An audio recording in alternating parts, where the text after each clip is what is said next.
Bonjour à toutes et à tous, soyez les bienvenus sur ma chaîne.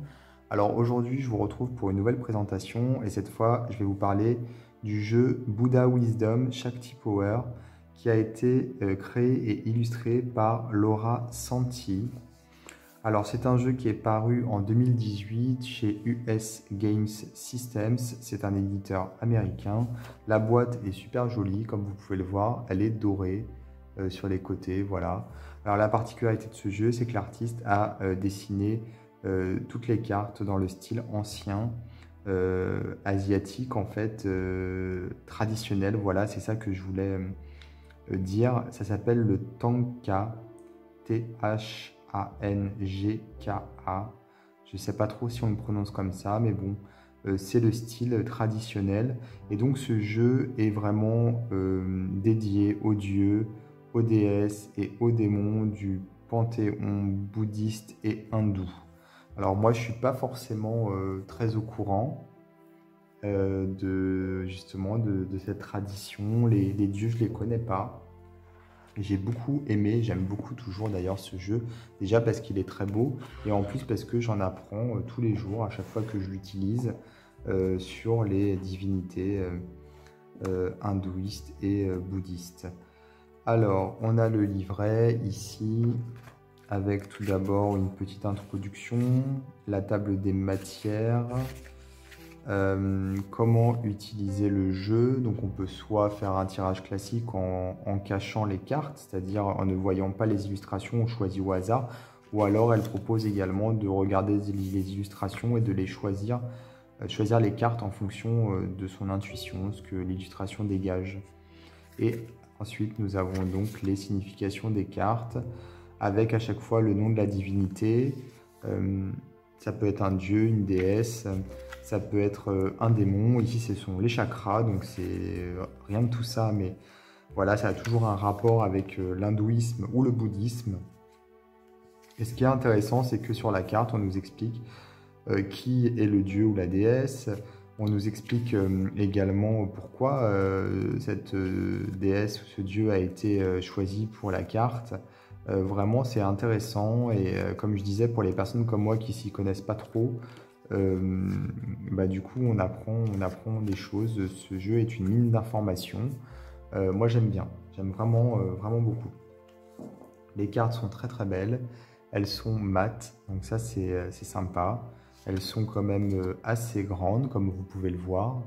Les tranches sont simples, tant mieux, parce que c'est mieux, ça vieillit mieux. Et voilà, on a de très belles cartes. Et c'est vrai qu'on retrouve vraiment les illustrations traditionnelles. Et en même temps, je les trouve très classe. Un peu comme les fresques, en fait, les vieilles fresques asiatiques. Donc on a le nom de la divinité, ici par exemple Kali. Donc Goddess of Time, c'est la déesse du temps. Et ici, on a donc la signification de la carte. Donc c'est vaincre l'ignorance et la désillusion en aidant les autres.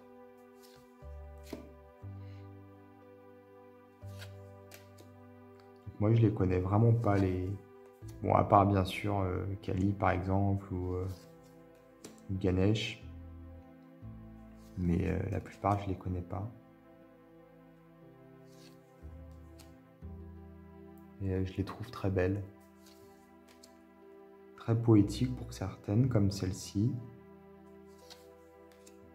D'autres sont vraiment très riches en tradition, justement, en référence à, voilà, à pas mal de... ici, c'est Bouddha, donc ils disent que c'est le gardien du Nord. Donc on a tous les Bouddhas, en fait, je pense, toutes les réincarnations. Donc c'est vraiment sympa. Et je trouve l'art, le style assez fin, je sais pas, il y a quelque chose qui est vraiment, vraiment chouette.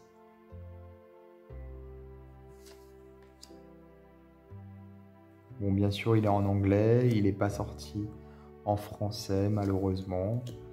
Mais bon, si après vous êtes à l'aise en anglais, moi je vous le conseille vraiment. On sent qu'il y a eu beaucoup de travail et que l'artiste et la créatrice, hein, qui sont la même personne, comment dire, maîtrise vraiment le sujet et a fait beaucoup de recherches.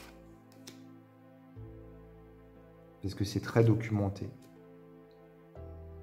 En plus, c'est bien parce que les cartes sont vraiment différentes les unes des autres, parce qu'il y a des jeux comme ça où les cartes sont un peu toutes les mêmes, les personnages ont un peu tous les mêmes, comment dire, positions, postures.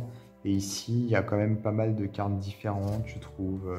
On les identifie bien, les unes par rapport aux autres. Vous voyez, là, ça n'a rien à voir, hein. Elles sont vraiment différentes, juste pour en prendre deux au hasard.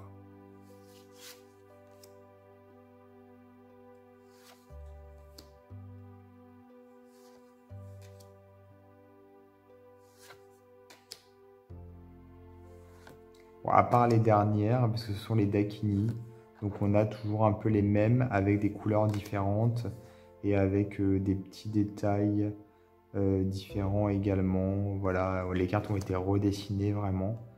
C'est pas à chaque fois la même, mais voilà, ce sont les Dakini, c'est pour ça en fait, on retrouve les mêmes positions. Encore ici, Dakini.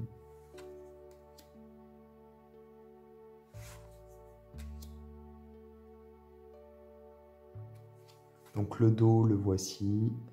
Il est très chouette aussi. Voilà. Donc ce jeu, vous pouvez le trouver facilement voilà, un peu partout sur Internet, hein. Il est distribué partout dans le monde, donc on peut le trouver sans difficulté.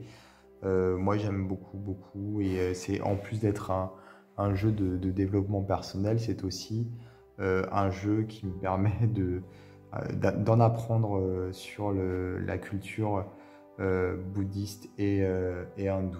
Voilà. N'hésitez pas à vous abonner à ma chaîne, à activer les notifications et moi je vous dis à bientôt pour d'autres vidéos.